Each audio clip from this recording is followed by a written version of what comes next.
Okay. We are bringing the naughty schoolboy to the microphone. Hello, Lord Lindsay Wesker. How are you? Good afternoon. Good afternoon. Lovely to be at my local radio station. I'm very happy to be here. Why can I not hear you? Can you hear me now? Oh, I can hear you now. That's better. Helps if you push the right button, doesn't it, really? You see how the man confuses me? He comes in this station, turns everything upside down. How are you? Let's start again. I am very, very happy to be at my local radio station. It's lovely to be here at the Beat. Yeah, he didn't have to make much effort to come in, to be fair. Literally, it's around the corner from where I live. Literally. He just rolled down the road and that's it. Sauntered in. Does Lindsay saunter? Oh, yeah. I was going to say sachet, but...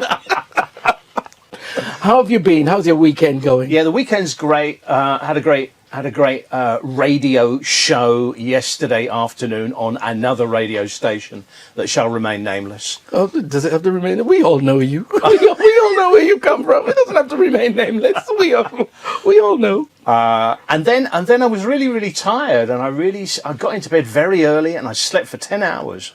Isn't it lovely to be in bed? I think I'm getting old. I quite look forward to being in bed by 9:30.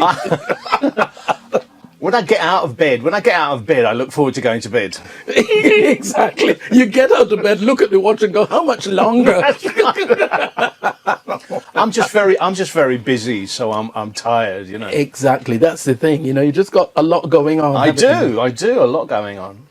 So let's hear the Lindsay story. First of all, actually, what I would love you to do is say a happy birthday to Nicoletta, who is celebrating in Malta. Nicoletta in Malta, happy birthday, happy 60th birthday from all of us here at the Beat. Indeed. Now we can continue. Okay. So, the Lindsay story. Growing up, I know you had two siblings. Well, yeah, I got a younger brother and a younger sister, both of whom have passed away. Yes, I remember. I have a half-sister. My father had an illegitimate relationship with a Swedish woman. So I have a half-sister who is still alive and living in Stockholm, and she's absolutely wonderful. Can you see where Lindsay gets his naughty boy tactics from? He is telling me this story with the biggest smile on his face. I'm loving it. People have illegitimate children. Absolutely. We're here in Harlesden, a home of illegitimate children. Come on. They might not like you saying that. I don't want to be struck off air by Ofcom. Yeah, I probably haven't gained any friends by saying that. But then after all, you live here, so that's fine. You know, I've been in Harlesden 36 years, you know, so it's... So you're saying that half the children in Harlesden are yours? It's a bit frisky in Harlesden. It's a bit frisky. Yes, it is. So growing up, siblings, famous father. Yeah, famous father. Yeah, I mean, having a famous father is good in a number of ways because it, affords you a fantastic life. And, I got a chance to travel the world with him. So everywhere he went, I went. So, yeah, fantastic upbringing. Lived in a fantastic house, which was pretty much just non-stop stream of creative people just walking through the door. Because he was a journalist, right? My father was a playwright. Yeah. Right. So in my house, the door would knock and it would be another playwright or an actor or an actress or a director or a producer or a set designer. It would be like, But just what a phenomenally nurturing environment to come up with for your creativity. And no doubt it was supported and you're encouraged, because a lot of people have that creativity in them, but because they're not in the environment to nurture it, it's almost quashed. Yeah, I mean, if you've got a father who's a writer and you want to be a writer, you can have these proper writer conversations with your father. He can take your work and read it and make comments on it. Tear it to pieces, give it back to you. Literally, tear it to pieces, give it back to you. But he was very encouraging. One of the things that he said, one of the things he liked about my writing is he said, I love the way you play with words, Lindsay. He said, you're not conventional. You don't follow any rules when you write. you create words and you just create structure where there isn't structure, and vice versa, and it's great. And so he was very encouraging. Yeah, I mean, the thing is, the beauty of language, it's unparalleled. Because for me, I think, use the words. They're in the dictionary for us all to use. The same words, they're available to all of us. So use them, Definitely. Use them, but some don't.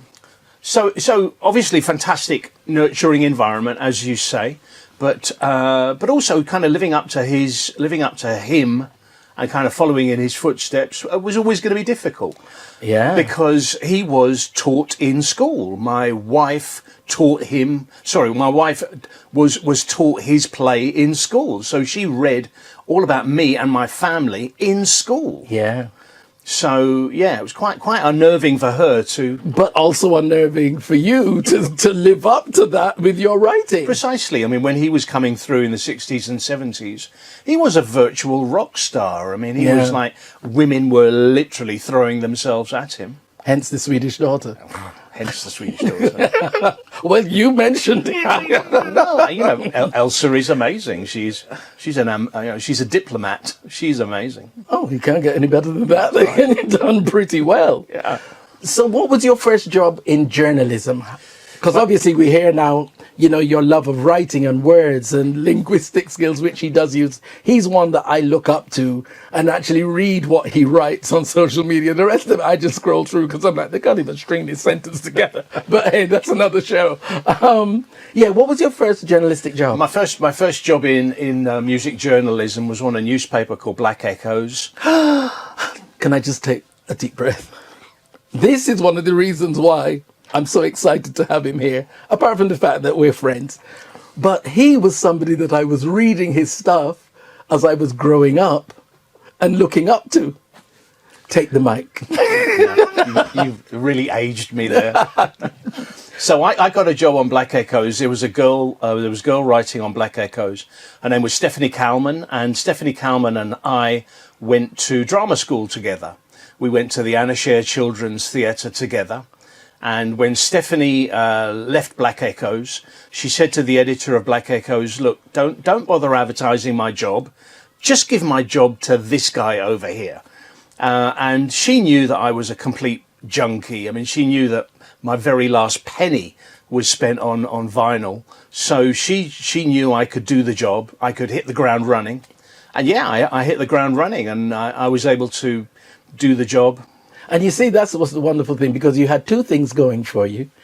Your writing skills, which were honed way before that job even came, but also the collection of music. Because what I find is you've been collecting music forever, so you weren't even having to research it. My first purchase, bought for me by my grandmother on Ridley Road, was This Old Heart of Mine by the Isley Brothers. It was on a black Tamla Motown 7-inch single. Yeah. And what year was that? Can you remember? 1967. Yeah, he's got a few years on me. My first purchase was Family Affair in 1971. I want to make that clear. That's a great song. But yeah, you're finding that you writing, well, obviously you were writing about new music that was coming out in Black Echoes, but also you had a foundation in music.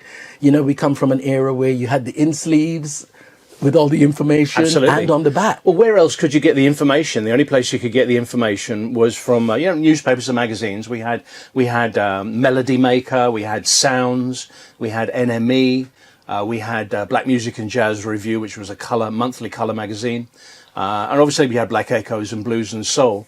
And I was voraciously, devouring that every day. Yeah, all that information, and I still got a lot of that junk in my head. Well, I have to say that this guy here is one of the people that schooled me in music before we even knew each other. Because, as I said, I was reading his reviews and his writing and, learning about music that way. My wife used to read Black Echoes, and she used to see this person called Lindsay Wesker. And she thought Lindsay Wesker was a girl. So she was like, all of her friends were like, who does she think she is? I love that. They're still saying that now. Here is one of his choices of Shaka Khan. Never Miss the Water. Okay, guys, we are back with the studio bully and naughty boy. Mr. Lindsay Wesker. He's just told me off because I said, I've got so many blues and soul, Black Echoes and Ebony magazines that I'm thinking of getting rid of them. And he literally rapped me over the knuckles saying, are you crazy? I'll have to keep hold of those, I think. Well, I mean, you know, for me, it's all about history, and you know, I'm a history junkie, and those magazines just contain so much good information. It's true, and you, as you rightly pointed out, not everything that happened in history can you find on Google. Definitely not. You have to live it in real time sometimes, or you know, have the magazines. I mean, I read things online. I'm kind of looking at it and going, well, that's not how it went down. You know, I'm looking at it and reading it. It's like, that's not how it went down. That's the dangerous thing, isn't it? It's that, as you said, who writes the history depends on who's writing it, depends on what's written, or determines what's written. History is his story. Yeah, absolutely. So, from Black Echoes, we went to, because I remember you being on a record label. Yeah, go on. Was I supposed to mention that? Yeah, of course. Well, I mean, I was 2 years at Black Echoes, had an amazing time. Was it only 2 years? Yeah, just 2 years. It was Okay. just 2 years. Well, I can say you made a huge impact in 2 years. Thank you. As you still do in life. Thank you. I mean, you know, Black Echoes was just amazing for so many reasons. It was so nice to hear you play Mr. Mac by the Envisions. Yeah. Because, you know, when I joined Black Echoes, this is 1981, and this was such a magical time for British black music. You know, I mean, we'd had hit records, we'd had, you know, Hot Chocolate and The Real Thing and Linda Lewis. You know, we had hit records by British black people, but it's like there was no British black music scene. I mean, at that time, Imagination were having hit records, and you know, Beggar and Co. had just had Somebody Help Me Out, and Lynx had just had You're Lying, and Intuition. Junior had just had Mama Used to Say. But it was a fantastic time for British black music, and a lot of these new acts began to come through, and it was just a really fantastic creative time, and it was to do with pirate radio. It was to do with pirate radio, because when I was growing up, there was just one radio station. Radio 1. Radio 1, and that was it. When I was growing up, there was one radio station. And if you were lucky, you could hear Radio Luxembourg. Well, you had to hang out the window on a Friday night with a hanger. Literally, these crazy people. I didn't even know where Luxembourg was. Or there was Radio Caroline as well. Well, Radio Caroline was kind of... on a boat, wasn't it? Well, it came and went. It's like when the UK black music pirates came along, it just... The whole scene just exploded. It blew we were everything able to hear music we'd never heard before. And music that you would never have been able to hear online or on Radio 1, because they were never going to play Junior and Lynx and all of that, you know? And for me, the most important thing about that is it allowed... Because when there was just one radio station, the British black music acts had to make commercial music if they wanted to get played. Which is not what they really wanted to do. Which is not what they really wanted to do. But once the pirate stations came along... They could do what they wanted to do. They could do the kind of black music they wanted to do, and they would get played on pirate radio. So it was a very exciting time. Because, I mean, some artists did slip through, like Heat Wave. They were played on mainstream. And The Real Thing, they did actually get through. Yeah. But you're right. A lot of them were making music more commercial than they otherwise would have, because it was the only way they would get played. Yeah, you know. But here is another one of his favorite, Atlantic Stars, When Love Calling. He's up to mischief on his phone. What is he doing? No, there are just people who are contacting me saying that they're listening. Okay. Hello to Mark and Carol. Big love to both of you. Hello, Mark and Carol. You don't know me, but big love to both of you. So tell me about the transition from Black Echoes to the record company, or did anything come between that? No, I was. Well, first of all, when I was at Black Echoes, I got a chance to do my first radio show, which was very exciting. My first ever radio show. It was terrible. They usually are. It was shocking. It was appalling. You know, I was stumbling and mumbling. It was terrible. But, you know, you've got to start somewhere. So, absolutely. So, bless them, Max and Dave from the Mastermind Road show got me my first radio show on Invicta Radio, All right. Yeah. So my first pirate radio show, it was terrible. And then I went to LWR and I did some shows on LWR. Now, this is kind of before Zach was at LWR. So this is like, there was a white guy there called Johnny Hayward. And Johnny Hayward was the program manager, and he hired me. So I did some shows for them. And then I went up to Shooters Hill, to JFM, and Gordon Mack was there, and Steve Jackson was there. Right. And yeah, so I did pirate radio. And Victor Radio. Yeah. Wow, wow, wow, and wow. And then I was headhunted by WEA Records because I spent a lot of time at WEA because they had so many big acts. So I was in and out of the office all the time interviewing, you know, George Benson and Al Jarreau and Randy Crawford and Shaka Khan and Shalimar. So I was in and out of the WEA office all the time interviewing people.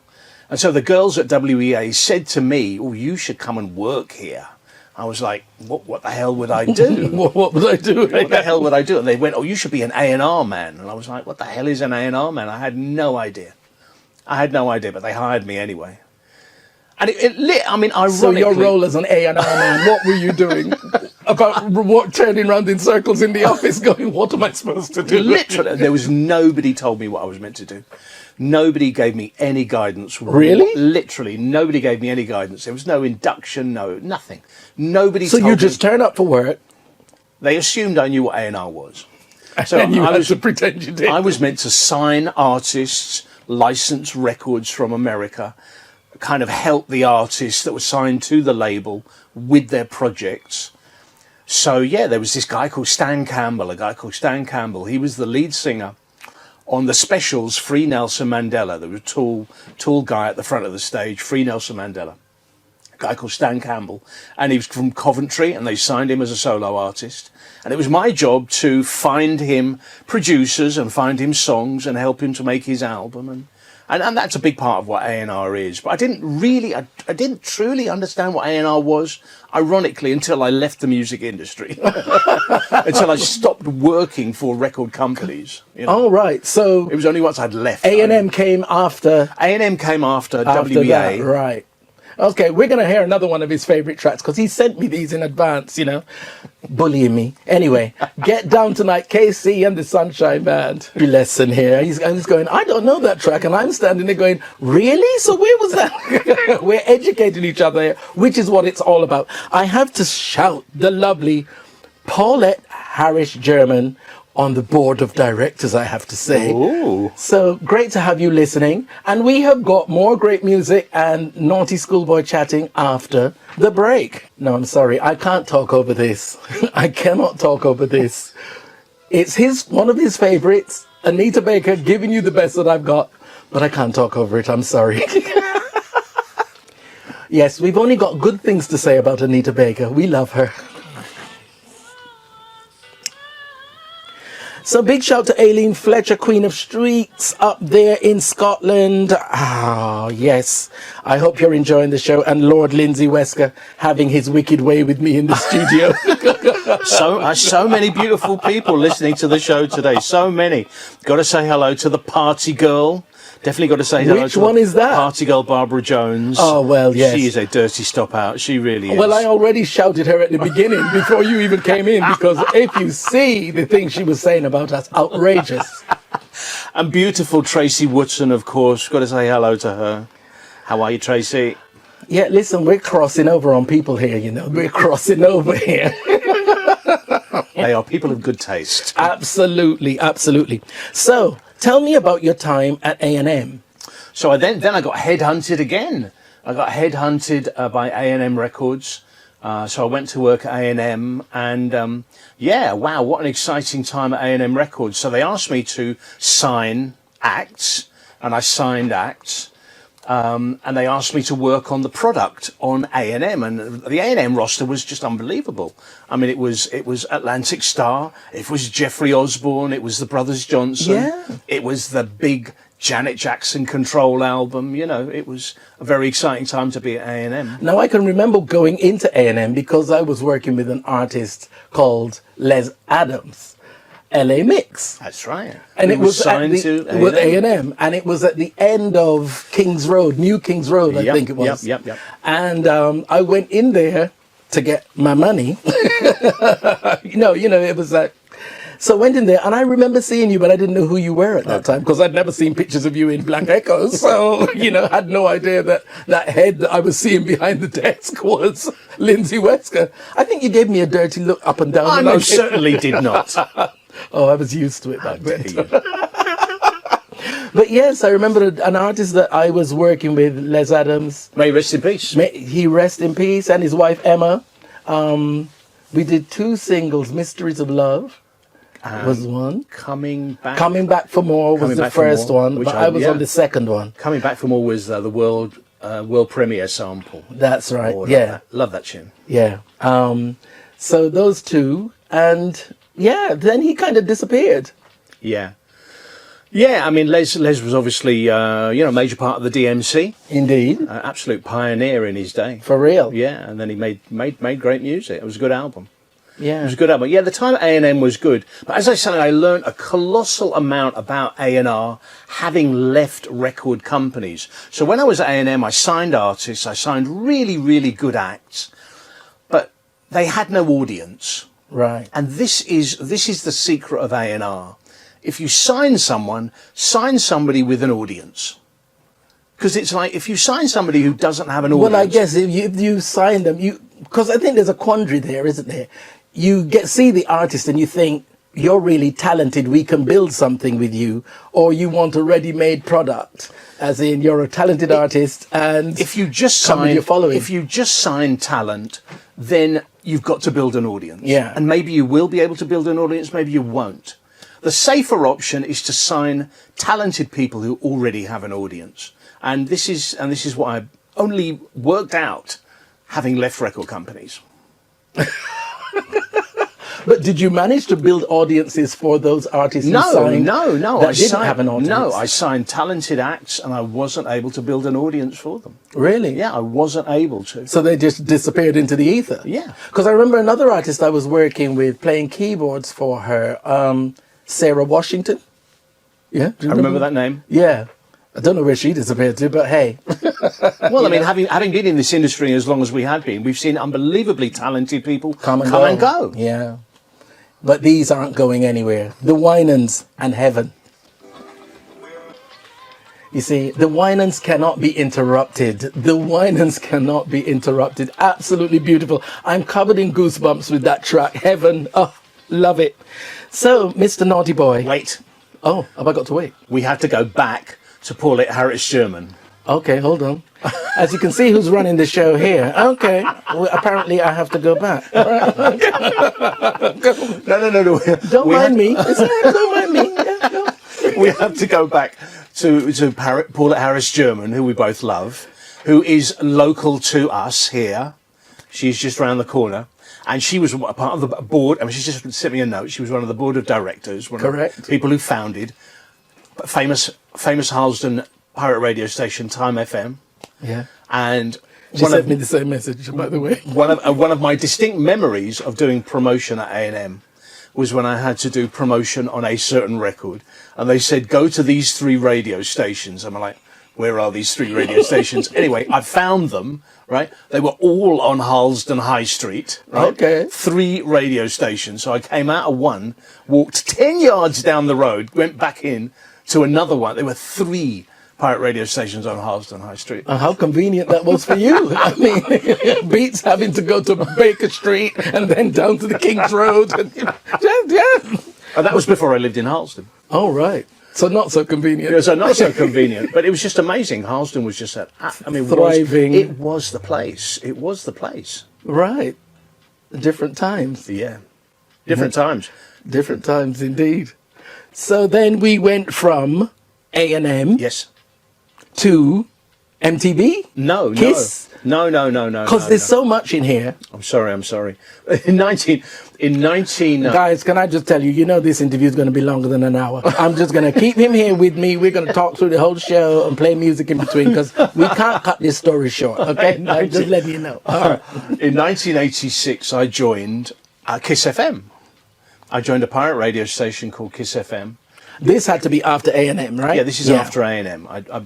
I joined a pirate radio station called Kiss FM, And kind of around the same time, I began to manage my wife and her sister. Oh, yes. So my wife and her sister were a group called Dazzle, and they were signed to a fantastic record label called Jam Today Records. That also had Kenny Stevens and Beverly Skeet, and a fantastic record label. In fact, it was the very first record label that Level 42 were on. Okay. So they were signed to Jam Today, formerly Elite Records. Elite became Jam Today. So I managed Dazzle for a few years, and we recorded 2 albums for Jam Today, and that was a very exciting time of my life. For the second album, Claudette became pregnant. Nothing to do with me. Claudette became pregnant. Oh, that's a joke. Claudette became pregnant. If she's listening, you know you're going to pay for that when you get home. Okay. She's going to beat me later. Claudette became pregnant, and both Paulette and Claudette were actually pregnant at the same time, so they literally had no energy in their bones to write any songs. So me and Paulette's boyfriend had to write pretty much all of the songs on the second Dazzle album. Now, can you hear this, guys? We have to add, I thought the list was long enough. Now we have to add songwriter to the list. I guess I'll be running over into the next show up after 5, talking to Lord Lindsay Wesker. Okay. So that was a very exciting time. And the co-writer, Paulette's boyfriend, the guy I wrote all of those songs for, is actually a very, very famous DJ in this area. People know him as Colonel. You know, Colonel actually works on another radio station. Okay. And my wife listens to his show on a Saturday instead of mine. She doesn't really care about me. She listens to his show. His name is DJ Colonel, and, you know, he was one of the co-writers on the Dazzle album. Brilliant songwriter as well. Anyway, so I started at KISS in 1986. It was a pirate radio station. And at a certain point, Gordon turned to me and said, I think we should become legal. How do we become a legal radio station? I was like, Why are you asking me? You're the boss. I don't know. Yeah. So he turned to me and he went, Lindsay, can you find out how we become a legal radio station? He said, call up the IBA. You got the poshest voice. Call them up and find out how we become a legal radio station. So what year was this? So this is 88. Because I can remember listening to KISS religiously on a Saturday, Norman J. Of course. Yeah. So KISS was a pirate radio station from 85. Right. Went legal in 90, so it was a pirate radio station. Wow, so it was 5 a years. pirate for a while. Yeah, 85. Although in the year of 1989, we were not on air. Now, I remember you saying this because it was running as a pirate radio station up until 89, and then you decided you had to come off air. No, the IBA decided we had to come off. The only way we could apply for a legal license was to come off air. Right. So we had to be a pirate radio station without broadcasting. Did you get that silence there, guys? Because I'm looking confused. We had to try to be KISS FM without broadcasting. So we did a whole number of things. We obviously had lots and lots of KISS club nights. We ran lots and lots of KISS promotions. All of the DJs on KISS obviously had their own club nights, so they were promoting KISS. I created a magazine, which was called Free Magazine, and it was free. We gave it away, advertising paid for it, and all of the DJs were encouraged to write columns and articles in the magazine so they could kind of have a radio show in print. So go through that again, because I'm confused. How do you have a radio show in print? Well, I mean, they were talking about the tracks they were playing in clubs. Okay. And talking about, their favourite tracks and where they were playing. So they were So it's a very clever way of keeping their enthusiasm with what the KISS FM DJs were doing. They would follow them, I guess, to the clubs that they were playing in, and then only waiting for them now to come back on air because they'd already had that history. And obviously the magazine was promotion for the campaign. So we were asking people to write letters of support because the IBA had said to us, number one, you must provide us with evidence that there is a need for your radio station. Prove to us that London actually needs you. So we had to prove there was a need for us. And having proved that there was a need for us, then they announced they were launching new radio stations in London area. So they said, yes, we're announcing 2 brand new FM radio stations in London. So we thought, wow, this is it. You know, they've announced they're launching these stations. We will apply and we'll get the license. They didn't give us the license. They gave one license to Jazz FM and they gave another license to a kind of AOR station. What were they called? They weren't called Smooth. They were called something else. It was like a very Radio 2 type radio station. Okay. So we had to keep promoting. It just sounds like an impossible task, but clearly not impossible because you did it. What an example of inspiration, because it's like when you're faced with something that seems impossible, persevere. You never know. You might do it, you might fail, but you won't know unless you keep persevering. It was our dream. It was our dream to broadcast live and legal, so we had to keep pushing. Absolutely. We had to keep pushing. It makes all the difference being legal, you know, in many ways.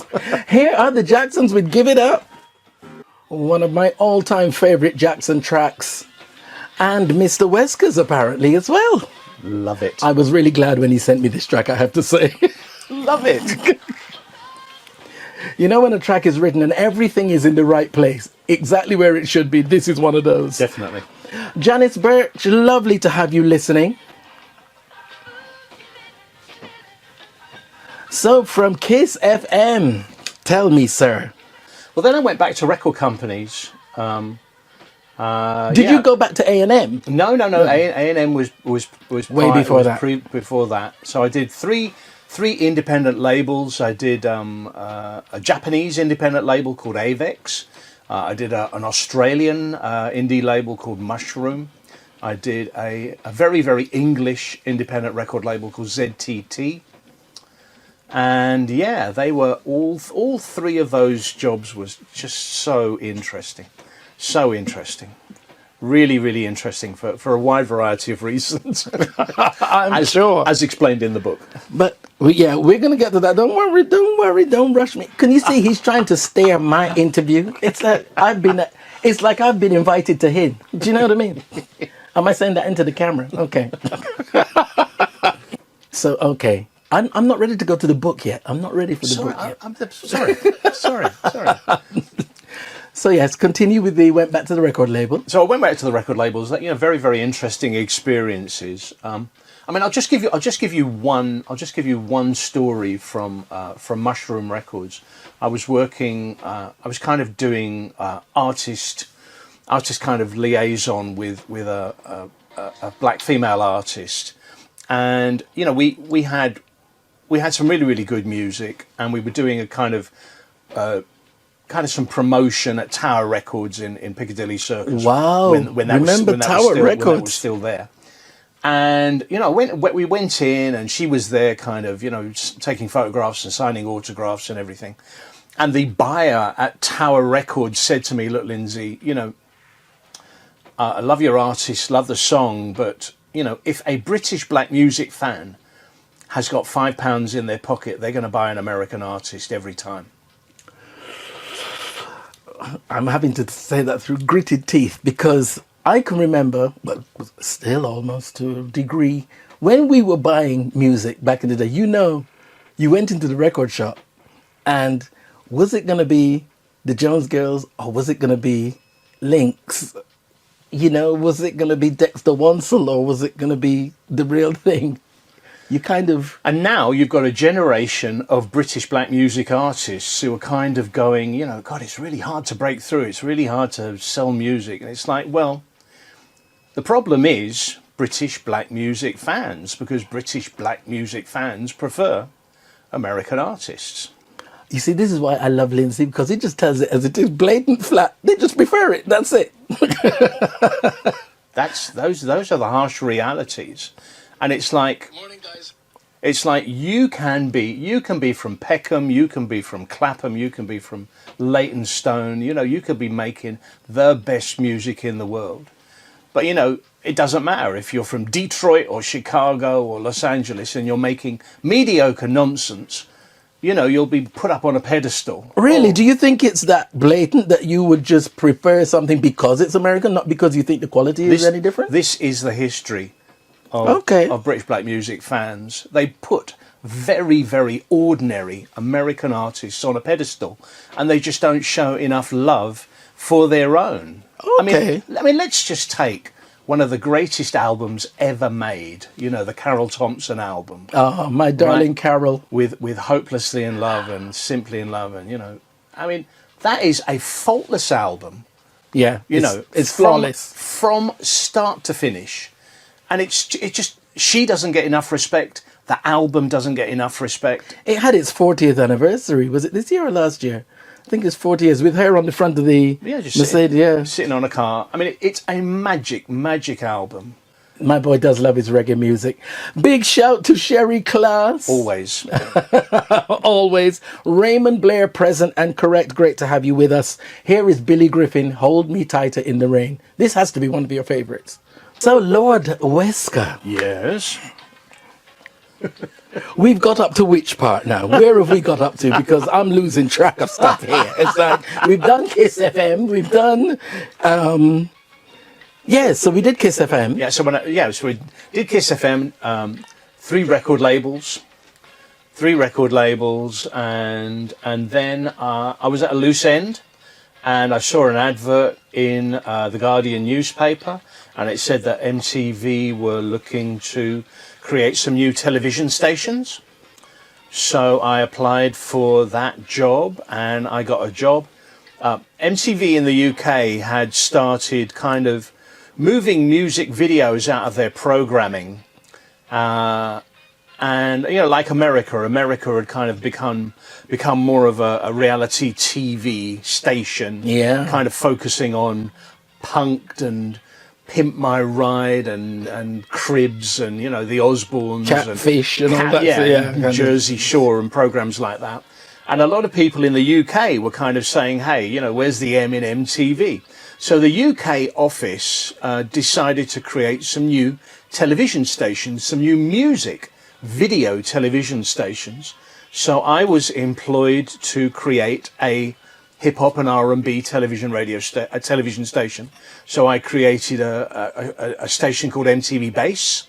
I created MTV Base in 1999, and that was very successful. And then they asked me to create another television station, so I created MTV Hits, which was kind of a female-focused pop station, and that went really well. So I created another television station called MTV Dance, which was just all the amazing dance music videos from that time, lots of swimming pools and beaches and people not wearing much clothing. And scantily clad. Scantily clad people. As we say. You can't lose. And now, that's interesting because you created all of these shows, and I know that MTV had a reputation for not playing black music because you heard many artists speaking on it. So how did you change and turn that around? Well, that was actually way before my time. I mean, when MTV was created in America, when it was first launched in America, it was actually launched as a rock music television station. Okay. Because they didn't know. They had nobody within their organisation who knew about black music. Right. So they couldn't really play black music because they didn't have anybody in there who knew about it. But as it became kind of bigger and bigger and bigger, they kind of couldn't resist it. And kind of when Michael Jackson created Beat It, which was kind of rocky, and when Run DMC created Rockbox, which was kind of rocky, they were like, okay, we can do this, we can get into this. So, gradually they began to incorporate more black music. Right. So you didn't have that fight on your hands by the time you came along? No. When I joined MTV in 1999, they said to me, create a black music television station. Right, okay. Yeah, because, I mean, we've all seen, being in the industry, we've all seen the industry interviews with, like, David Bowie speaking on it, Whitney, Michael, David Bowie in particular was really got up in their faces. Yeah. He was brilliant. He was like a real advocate for it. Bowie was such an amazing man. He really got up in their faces. And I think people like David really changed things. Yeah. Now, so we have to go to... From MTV, you also teach, don't you? I do. And where do you teach? I now teach at 2 different places. I teach at the Point Blank Music School, which has a campus in Haggerston, kind of Old Street, Old Street area, yeah, Old Street east. area, yeah. And I also teach at the London College of Contemporary Music, which is in Southwark. Right. And they are fantastic And institutions. what are you teaching? I teach music industry. Right. So I teach the students how the music industry works. And I mean, who better? Because I think you've been in all aspects of it, from journalism to collecting to management to A&R that you didn't even know what you were doing, but learned after. I know now. You know now. So who better to have than somebody like you with the multitude of experience, and you've done it in real time, not just been to an institution to study theory. Well, when I joined the industry in '81, there was this kind of place didn't exist. So I had to learn on the job. You are the pinnacle of teacher, because you've done it in real time. From experience, from mistakes, from successes, and. I mean, in week one of every module, I show them my CV. Yeah. And they're like, so is this our homework? Because it's like 7 pages. I managed to put it on one slide. Oh, and I kind of show it to them, and they're like, what? Like, well, as you can see, it was only supposed to be an hour, and I'm sitting here going, what? All right. So you're teaching in 2 institutions. Yeah. How do you find the time? Because we then have to get to what he's really here for, which he's been kicking me under the table going, when are we going to get to? I most certainly am not. How do you find the time? Because, of course, you present as well on the radio as a DJ. I have I like to call you a presenter. I have a joie de vivre. What can I say? I love life, and I'm very fortunate. I have a wonderful life. Happy wife, happy life, Apparently so. Here's D-Train. So Mr. Wesker, he's so popular. He's got messages coming through and no producer for him to answer his messages, so he's having to do it himself. So you went from all of that, and I want to know how you got back into DJ presenting, or did that never go? No, that was all happening at the same time. I mean, while I was at MTV, Gordon contacted me, and he was working on a radio station called Colourful Radio. Oh, yeah. Yes. And a whole pile of us went to Colourful.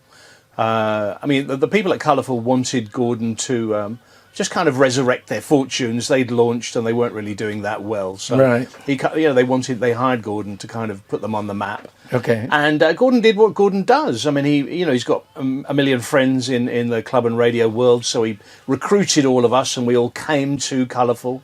And all of a sudden, the station was absolutely popping. And we had a lot of great functions, and the station numbers were up, and it was really, really doing well.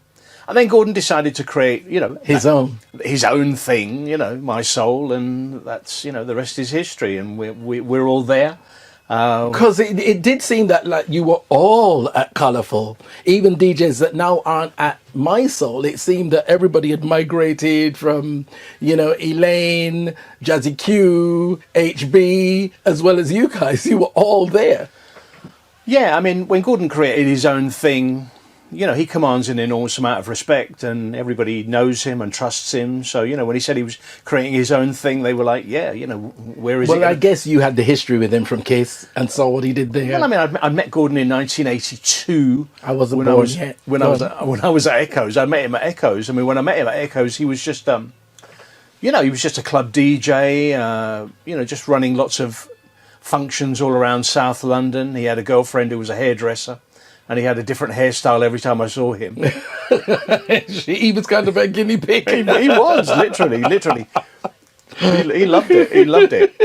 I was there at Black Echoes with my Canon Sure Shot, and I was taking photos of everybody. And he went, "Oh yeah, Lindsay, I love it. I know you're coming to my club. I'm going to have a new hairstyle for you." New hairstyle for you personally? Well, he didn't want to look the same in all his photos. Absolutely not. Why would you? That's why I work with the glasses and hats. You see, so you got a bit of a change up behind the camera. Here's Gladys Knight and the Pips. When You're Far Away, big tune.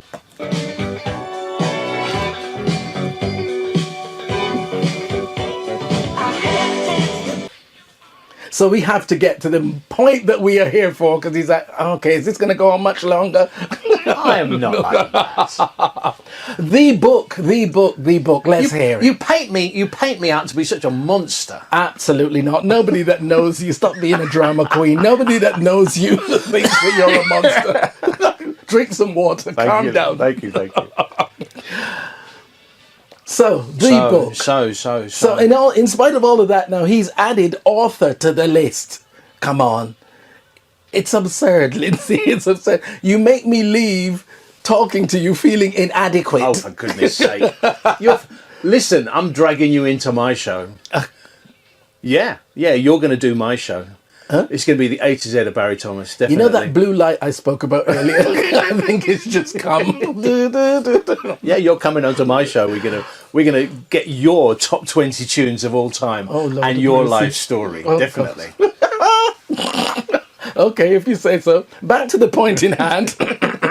Let's get some order in this room, please. Okay. So the book. Yeah, I've written a book which is called "The Mistakes I Made and How to Avoid Making Them." And it's the second book, but we're not talking about the first one. We're only talking about the fifth one, actually. You see, I'm behind. I can't keep up. You're making me feel even more inadequate. I thought there were only two. Now I hear there are five. And the fifth one is many things. Right. It is many things. Obviously, it's a book about mistakes, the mistakes I've made, but it's a book about how to get into the industry. Right. The music industry in general, the music industry, any particular music media. You know, how to get into. Right. Because obviously, I started as a music journalist, so it's how to get in and how to stay in. Even though I've been made redundant 6 times, I am still in the music industry. I've been in the music industry 44 years. So so he doesn't look old enough. Actually, he really doesn't look old enough. So it's a book about how to get in and a book about how to stay in. And I've made a lot of mistakes, so hopefully people will look at my mistakes, learn from my mistakes. But what's quite nice is that, you know, you can openly and candidly say you've made mistakes, which is extremely generous, because only real people want to talk about the mistakes they've made rather than just, well, I glided like a swan through life, looking graceful and fabulous all the way through and to where I am today. So, you know, you need that honesty and generosity to be candid and say, well, I made mistakes. Don't do them. Don't follow my example. I really did. And the principal mistake I made, numero uno mistake, the number one mistake I made, and I think this is the same for pretty much everybody. There is a kind of point in your life, you're kind of presented with a kind of crossroads. Yeah. And you could go this way and you could go that way. And it's a pivotal moment and it's a pivotal decision in your life. And sometimes you make the right decision. Yeah. And you go the right way. But I know there are so many people who wish they'd gone that way, you know. Yeah, but there's nothing wrong with turning back. True. There's nothing wrong with turning back. Where it becomes dark is when you think, oh, I've got this way and I got to persist with this route, even though I'm now in a forest and I can't drive the car, but I'm still going to keep going. You can do a U-turn. True. You know? True. Anyway, we're going to have the last few minutes of one of my favourite tracks, Bridge, Don't Hold My Love Back. And then we're going to the break and more from this man.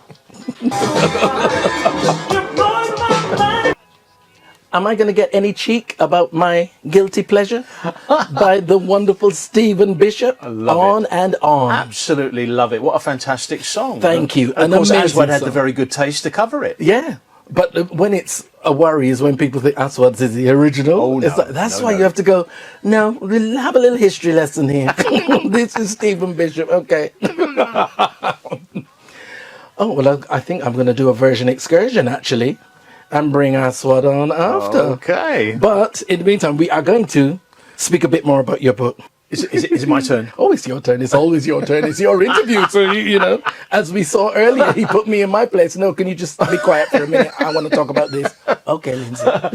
So the book is about mistakes, but the book is also about, you know, as I said, when I joined Black Echoes, quite a significant moment in British black music history.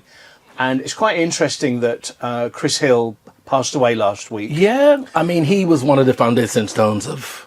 Well, when I joined the music industry, there were these people. It was a bunch of white guys, you know. It was a bunch of white guys, right? They were the mafia. Yeah. They were the dons. Froggy. They were the dons of the industry. So it was basically Chris Hill, Robbie Vincent, Froggy, Pete Tong, Jeff Young, Sean French, Tom Holland, Chris Brown. You know, it was basically... And Greg Edwards would sometimes kind of get in there. But, you know, in the industry, there were a lot of reasons that it was predominantly white guys and not... Well, I mean, the kind of... The stars of the British black music industry, club-wise, the club DJs, who were the real stars, were guys from Essex and Kent, Surrey, Sussex. You know, they were kind of home counties guys. And it was quite weird, really, because in the centre of London, you had Owen Washington, you had Cleveland Anderson, you had Paul Trouble Anderson, you had Norman Jay, you had Trevor Nelson. You had all these black guys who weren't... You know, you had the Soul to Soul sound system, you had the Mastermind Roadshow. You had all these black guys in the centre of London who weren't really receiving as much love as all of these white guys from the home counties. And Blues and Soul was like reverential. They were like, you know, hail, hail. They were reverential about these mafia DJs, and there was absolutely no love at all for these guys in central London. So I kind of really upset the apple cart when I joined Black Echoes, because I began writing about these guys. Obviously, there were a lot of really, really good kind of white DJs as well, you know, like Gordon Mack, like Steve Walsh, like Tim Westwood, like David Rodigan.